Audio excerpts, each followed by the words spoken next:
Finally সোনা তার নিজের বাড়ি পৌঁছে গেছে প্রায় 2.5 মাস পর। দেখো ঠাম্মি দাদু কত খুশি। সোনা প্রথমবার তার বাড়ি ঢুকছে, এটা একটা আলাদাই অনুভূতি।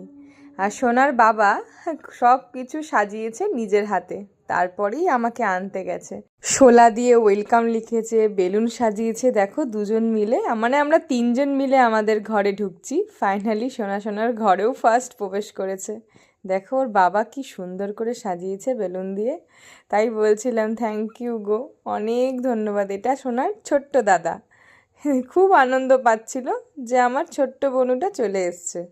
সোনাকে দেখতে তার জেঠু, জেম্মা, ঠাম্মি সবাই দেখো দাঁড়িয়ে আছে।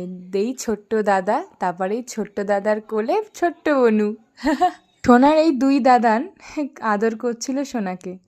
তারপরে সোনাকে আমি ঘুম পাড়াবো তাই নিয়ে এসেছিলাম ঘরে। এই যে সোনা ঘুম